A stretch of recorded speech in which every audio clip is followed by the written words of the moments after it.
전능하사 천지를 만드신 하나님 아버지를 내가 믿사오며 그 외아들 우리 주 예수 그리스도를 믿사오니 이는 성령으로 잉태하사 동정녀 마리아에게 나시고 본디오 빌라도에게 고난을 받으사 십자가에 못 박혀 죽으시고 장사한 지 사흘 만에 죽은 자 가운데서 다시 살아나시며 하늘에 오르사 전능하신 하나님 우편에 앉아 계시다가 저리로서 산자와 죽은 자를 심판하러 오시리라. 성령을 믿사오며 거룩한 공예와 성도가 서로 교통하는 것과 죄를 사하여 주시는 것과 몸이 다시 사는 것과 영원히 사는 것을 믿사옵나이다. 아멘. 찬송하시겠습니다. 찬송가 488장입니다. 찬송가 488장, 통일찬송가는 539장입니다. 찬송가 488장 1절과 3절을 찬송하시겠습니다. 488장 1절과 3절 찬송하시겠습니다. 이 몸의 소망 무언가 우리 주 예수뿐일세. 우리 주 예수밖에는 믿으리 아주 없도다. 주 나의 적이시니 그 위에 내가 서리라. 그 위에 내가 서리라. 세상에 믿던 모든 것 끊어질 그날 되어도 구주의 언약 믿사와 내 소망 더욱 크리라. 주 나의 반석이시니 그 위에 내가 서리라. 그 위에 내가 서리라.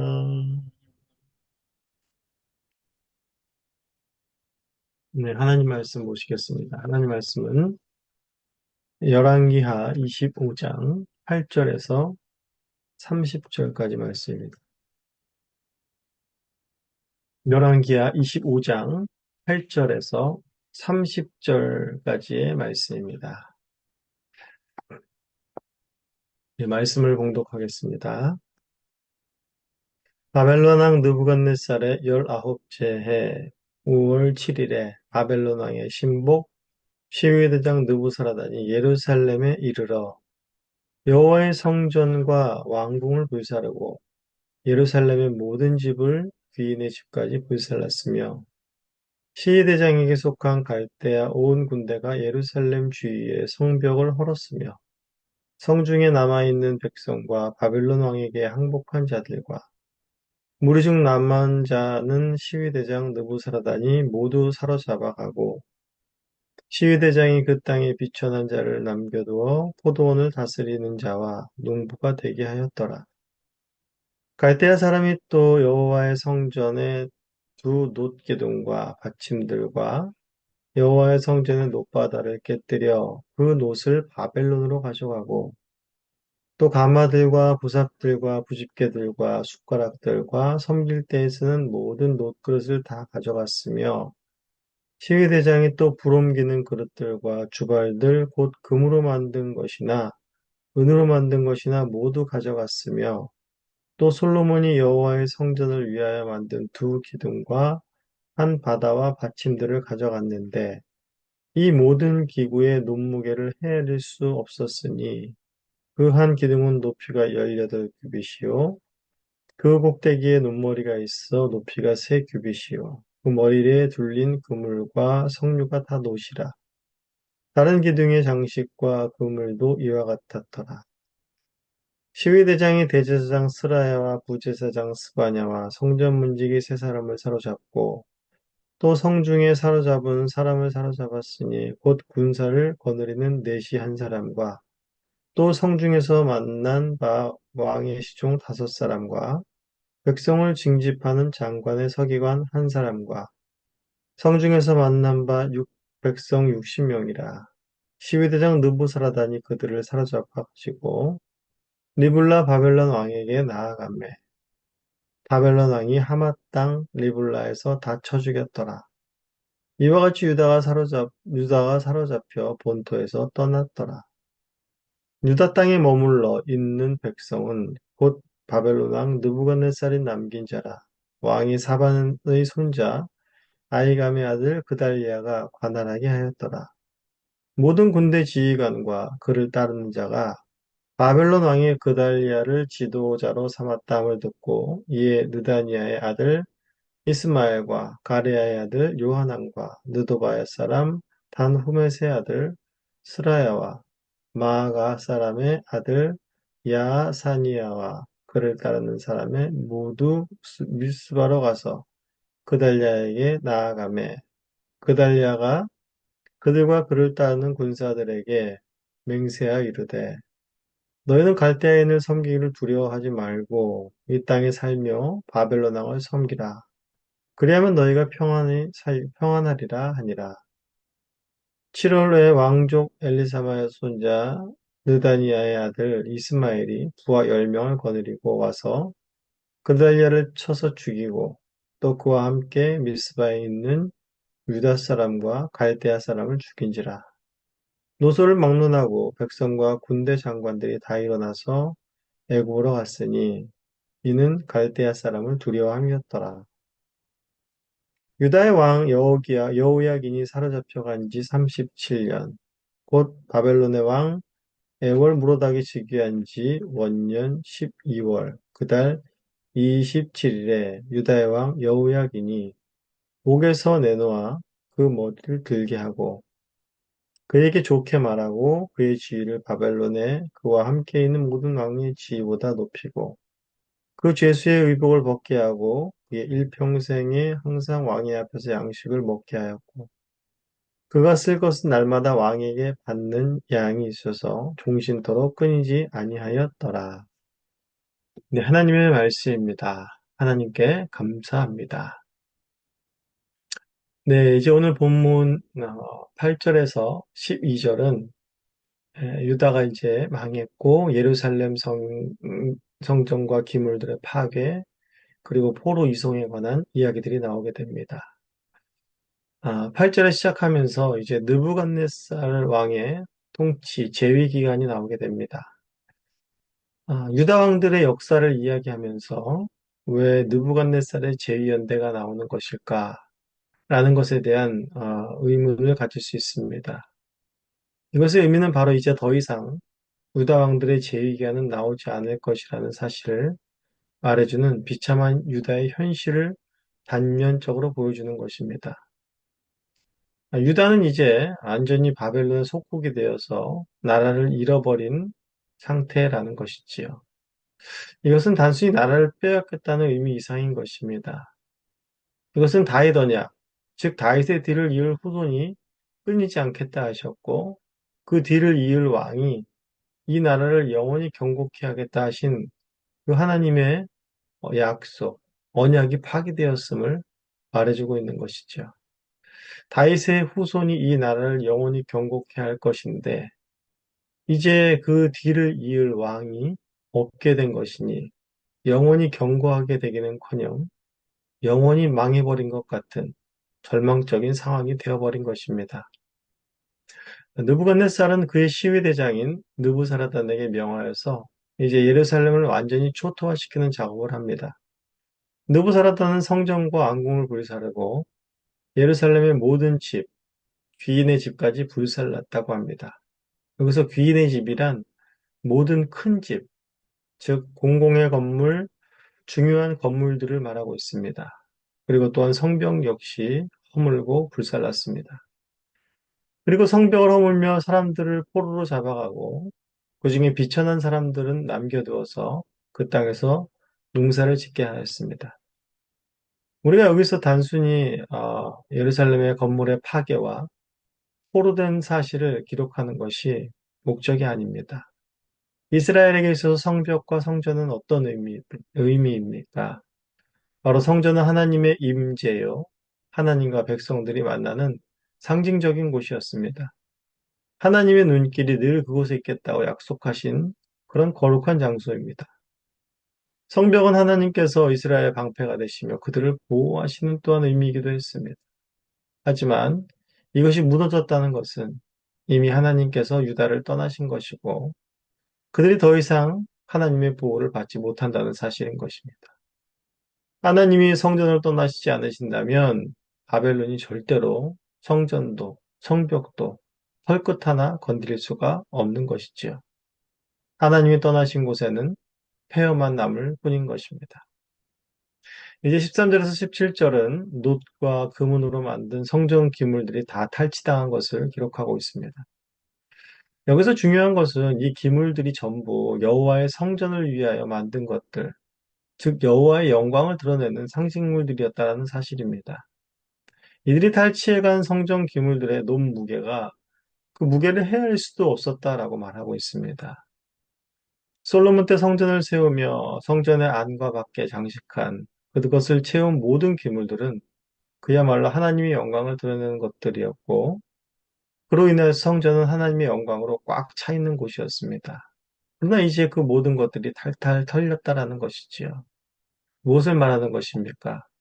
즉 가득 찬 하나님의 영광이 이미 성전을 떠났음을 말해주고 있는 것입니다.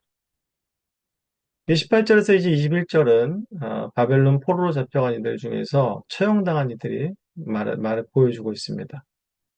바벨론은 유다 백성들 중에서 쓸모있는 자들을 바벨론으로 끌고 갑니다. 그리고 비천한 자들은 남겨두어 농사를 짓게 하지요. 이런 두 부류 말고도 또 한 부류가 있는데 또 한 부류는 끌고 가서 자기 나라의 어떤 인재로 쓰지 않고 처형을 해버립니다. 그것이 바로 이제 18절에서 12절까지 나와 있는 사람들의 명단입니다. 그 대상은 바로 스라야 대사장과 부제사장 스바냐, 성전 문지기 세 사람, 왕의 시종 다섯 사람과 그 땅의 백성을 군인으로 징집하는 군대 장관, 그리고 도성 안에 남아있는 백성 60명입니다. 이 사람들은 모두 종교 지도자이고 또한 정치 지도자, 또한 지역의 유직격인 사람들로서 각별히 바벨론이 보기에는 반란을 일으킬 여지가 있는 자들로서 이들이 처형된 것 같습니다. 그리고 이제 22절에서 26절은 그달리아가 유다 땅에 총독이 되고 그리고 살해되는 내용입니다. 이 내용은 우리가 이미 예레미야를 살필 때 예레미야 40장 7절부터 41장 8절까지 해서 상세하게 살펴보았던 내용들입니다.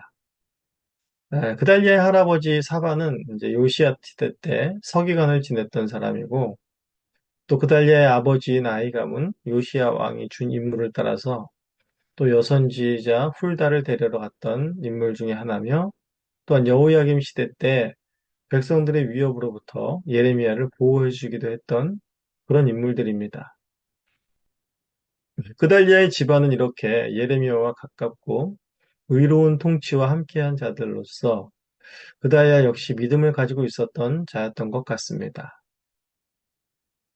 그리하여 그는 이제 예레미야의 말처럼 남아있는 유대 백성들에게 너희들 갈대아인을 섬기기를 두려워하지 말아라. 그리고 이 땅에서 바벨론 왕을 섬기면서 살아라. 그렇게 되면 너희들이 평안할 것이다. 라고 말합니다. 이에 대해서 이스마엘이 10명의 부하들을 거느리고 그달리아를 암살하고 말죠. 그리고 암살하여 이제 바벨론이 이제 무서워서 이스마엘은 예레미야를 포함하여 유다 여러 사람들을 이끌고 애굽으로 내려가는 어리석은 선택을 하게 됩니다. 애굽은 종되었던 곳인데 다시금 그곳으로 내려가겠다라는 것입니다. 유일한 피난처는 주님뿐임을 알지 못하니 이런 어리석은 결정을 하게 된 것입니다. 우리는 북이스라엘에 이어서 남유다까지 이렇게 비참하게 멸망하는 결과들을 보게 되었습니다. 그런데 우리가 생각해야 될 중요한 것이 있는데 그것이 무엇인가 하면 유다가 그렇게 말을 듣지 않고 죄를 범하더니 하나님이 심판하셨다. 하나님의 심판이 무섭다. 정도로 멈출 것이 아니라, 하나님이 이런 심판을 택한 백성들에게 내리시기까지의 하나님의 마음은 어떠셨을까 하는 것입니다. 그저 하나님은 공의의 하나님이시니까, 뭐 죄를 심판하지 않으실 수 없으니까, 그냥 기계적으로 심판하신 것일까요? 그렇지 않습니다. 하나님께서 이들을 심판하시기까지 하나님의 마음은 측량할 수도 없을 만큼 아프셨을 것입니다. 이런 하나님의 심정을 대변하는 모습들이 선지자들을 통해서 많이 드러나고 있는데, 각별히 이제 내일부터 우리가 살펴보게 될 예레미야 애가에서 더욱더 이런 하나님의 심정을 확인하게 될 것입니다. 예레미야를 흔히 눈물의 선지자라고 말하죠. 저는 이 눈물이 그의 백성을 향하신 하나님의 눈물이라 생각이 됩니다. 성전이 파괴되고 불탄 것만 보아도 이것이 하나님에게는 얼마나 큰 아픔인지를 알 수 있습니다. 성전은 성막과 마찬가지로 하나님께서 그의 백성들과 함께 하시기 위해서 짓게 하신 것입니다. 즉, 친히 그의 백성들과 함께할 집을 지은 것이요. 신혼집과도 같은 것이지요. 얼마나 그의 백성들과 함께하기를 원하시는지 그런 마음들이 하나님의 마음이 녹아있는 곳이 바로 성전인 것입니다. 그런데 그곳이 파괴되었습니다. 바벨론이 파괴했지만 이것은 하나님께서 직접 파괴하신 것입니다. 죄악으로 물든 곳은 더 이상 하나님과 교제하며 하나님의 용서와 사랑을 흐르는 그런 공간이 되지 못한 것입니다. 하지만 하나님께서는 모든 것이 끝나고 너와 나 사이는 다시 회복될 수 없다. 이런 의미에서 이와 같은 일을 하신 것이 아닙니다. 우리가 계속 살펴보고 확인했지만 이것은 이스라엘을 다시 회복시키기 위한, 다시 재건하시기 위한 일이었습니다. 하나님의 백성 삼고 그들을 잃어버리지 않게 하기 위한 일이었던 것이지요. 성전은 무너졌고 기물들은 다 빼앗겼지만 하나님의 약속은 파기되지 않았습니다. 하나님을 버린 유다에게서 하나님은 그들에게 이혼 도장을 찍지 않으셨던 것입니다.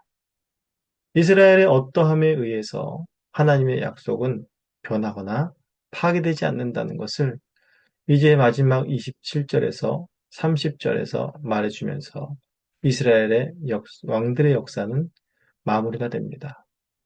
27절부터 30절은 여호야긴이 바벨론의 포로로 잡혀갔다가 이제 37년 동안 옥살이를 하면서 드디어 풀려나게 되는 이야기를 하고 있습니다.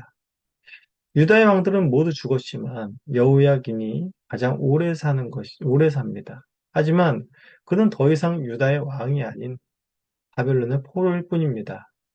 그런데 오늘 본문은 그에게 유다의 왕이란 칭호를 쓰고 그가 바벨론 왕에 의해 지위가 회복되며 죄수복을 벗고 일평생 왕위 앞에서 양식을 먹었다라고 기록합니다. 이것은 여호야긴이 다시 유다의 왕이 되었다라는 의미가 아니죠. 여전히 그는 바벨론에 속한 자가 되었지만 바벨론 왕의 선대로 호의를 얻은 것입니다. 그러나 그를 유다의 왕으로 성경을 기록하고 있는 것이죠. 이것은 바로 하나님께서 다윗 언약을 저버리지 않으셨다라는 사실을 상기시키고 있는 것입니다. 이스라엘은 하나님의 신실하심으로 인해 여전히 그들에게는 소망이 있다라는 것을 말해주고 있는 것입니다. 우리가 다 알고 있듯이 유다의 왕조는 여기서 끝나지 않습니다. 앞으로 이제 500년이 조금 못 되는 시간이 되면 다윗의 후손으로 영원한 왕이신 그리스도가 오시게 될 것이기 때문입니다. 여호야긴으로 마무리되는 열왕기하의 마지막은 바로 이런 영원한 소망을 바라보게 하기 위한 것이었습니다. 우리 역시 멸망받아도 싼 이스라엘과 다르지 않다라는 사실을 기억해야 합니다.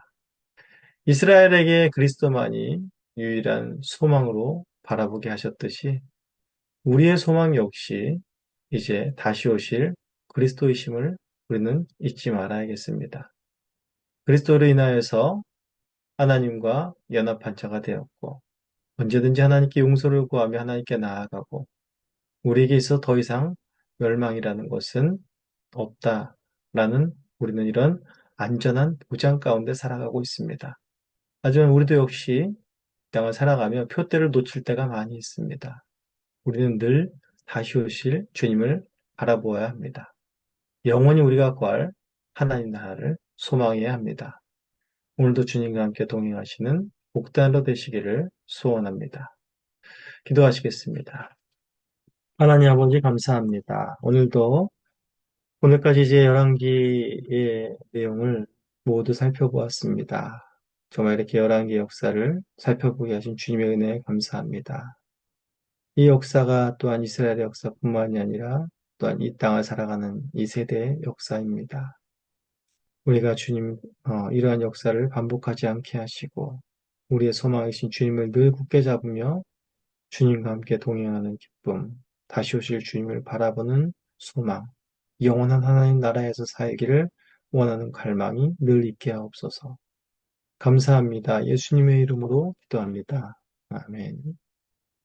다 함께 주님께서 가르치신 기도로 기도를 마치겠습니다. 하늘에 계신 우리 아버지여, 이름이 거룩히 여김을 받으시오며 나라가 임하시오며 뜻이 하늘에서 이루어진 것 같이 땅에서도 이루어지이다.